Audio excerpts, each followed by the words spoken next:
Westminster, this is where the larger-than-life political whirlwind John Prescott was known for having a more relaxed and accessible side. He lived in this area of East Hull and represented a constituency here for 40 years. He was always approachable and he had time for little people like me. This man was one of his constituents and remembers being helped by his then MP. And on one occasion I left a message with Paul and his wife, and rang me back. That was the type of guy he was. In a nearby pub, the passing of a local political legend was the main talking point. I think a lot of people in Hull had a lot of time for him, regardless of the political persuasion, whether you're White's Labour or New Labour. Yeah, I certainly had a lot of time for him, and I'm really saddened to hear about his death. How do you think people in Hull will remember John Prescott?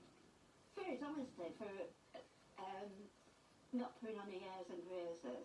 I know he had a big house, but he'd worked for that, hadn't he? He would often be seen at this community centre in Hull. He was absolutely instrumental to this place even existing in the first place. There was no side to him, so you always knew that what he said is what he meant. And he cared very, very passionately about people in East Hull. Today, the City Council paid tribute with a minute's silence. These two councillors have known him for years. And I just remember this chap coming to our house. I'd be about 11, 12, something like that, with an incredibly beautiful wife. And in Rosie's case, a lifetime. My dad was a bus driver, so obviously ultimately qualified to drive one of the two Jags that John Two Jags Prescott actually had. But whenever John was in Hull, he needed a driver. I think he would have been the first to have told you, if he could, that he was not a skilled driver. One of the major issues was helping get Siemens across the line. That's a wind turbine factory in East Hull, because John was passionate about the climate change agenda, and that's a big legacy for John.